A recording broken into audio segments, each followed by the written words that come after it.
This is Audible. New World Library presents Still the Mind by Alan Watts, read by the author.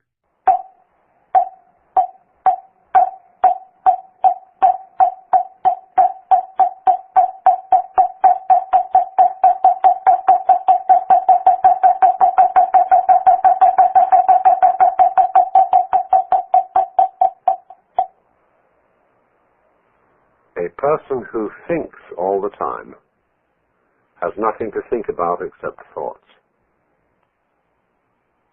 So, he loses touch with reality and lives in a world of illusions. By thoughts, I mean specifically chatter in the skull, perpetual and compulsive repetition of words, of reckoning and calculating. I'm not saying that thinking is bad. Like everything else, it's useful in moderation. A good servant, but a bad master. And all so-called civilized peoples have increasingly become crazy and self-destructive because through excessive thinking they have lost touch with reality. That's to say, we confuse signs, words, numbers, symbols, and ideas with the real world. Most of us would have rather money than tangible wealth, and a great occasion is somehow spoiled for us unless photographed. And to read about it the next day in the newspaper is oddly more fun for us than the original event. This is a disaster. For as a result of confusing the real world of nature with mere signs, such as bank balances and contracts, we are destroying nature. We are so tied up in our minds that we've lost our senses. Time to wake up. What is reality? Obviously, no one can say because it isn't words.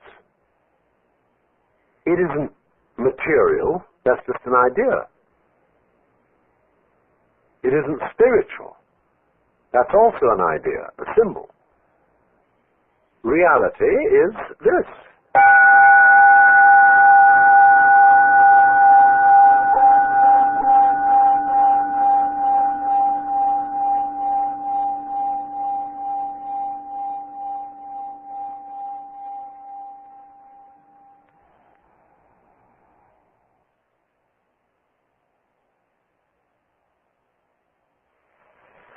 Realize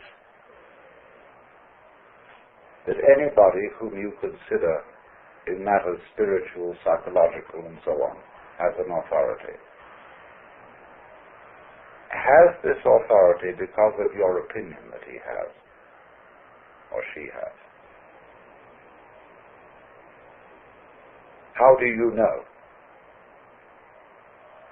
If you say, for example, like a Protestant fundamentalist, that you believe in the Bible, that the Bible is inspired.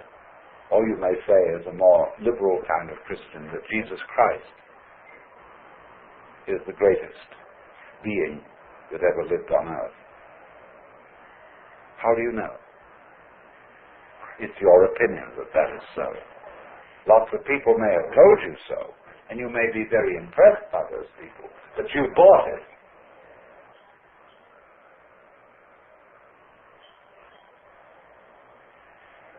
And so, therefore, if you say, well, I would like to become like that, that's an expression of the way you are. You couldn't feel, I would like to become like that, like the authority, like the Christ, except as an expression of the way you are now. And the way you are now is the quaking mass. And therefore, your emulation, your desire, your idealism to become like Christ is merely one of the appetites of your quaking mass. It's an expression of you as you are. And don't fool yourselves. I'm not trying to put you down by talking about the quaking mass. The quaking mass may be in fact something very, very natural. The way we are, the state of affairs, and we shouldn't be ashamed of it. I'm not ashamed of it. I've told you I'm attractive.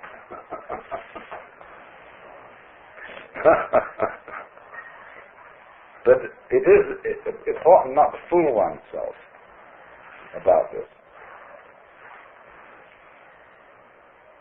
But there doesn't there, seem to remain a problem about existence, about being alive. Now let's go into what is that problem at the sort of nitty-gritty level.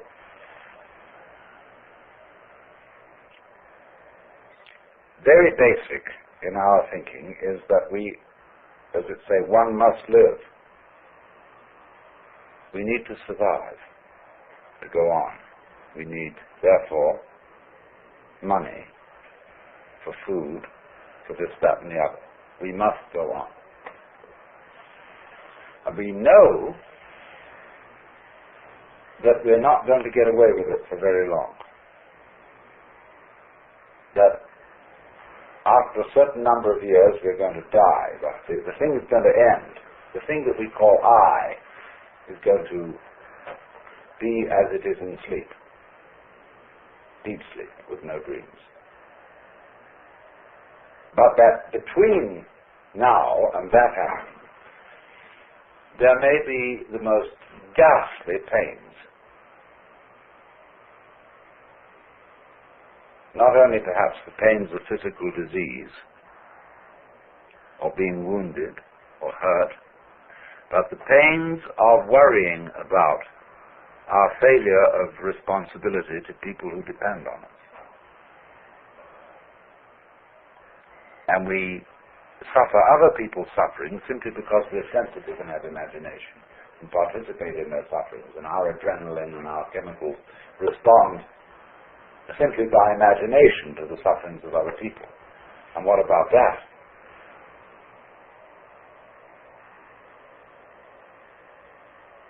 And so we can look at these problems and say, now, quite obviously, all these problems cannot be solved in a physical way. That is to say, we do not expect in our lifetime that medical skill will make us exempt from death. We do not seriously expect that human beings will all learn to be nice to each other and will refrain from war and horrors of that kind, racial prejudice and so on. We don't seriously expect to find a method of being protected by taking some sort of drug against all possible disease and pain. So therefore we say, now maybe there's another way around. Maybe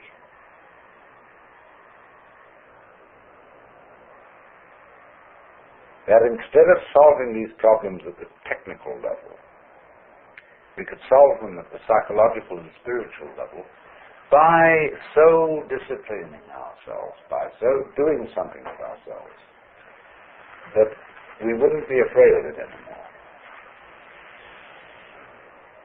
And so, in accord with that motivation, we seek out spiritual teachers, psychological teachers, this, that, and the other. Could we somehow be made over so that we don't worry about the quaking mass by a spiritual discipline or whatever?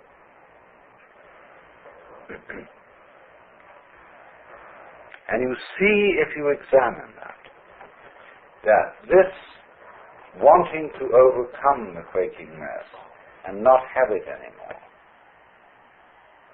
that precisely is the quaking mass.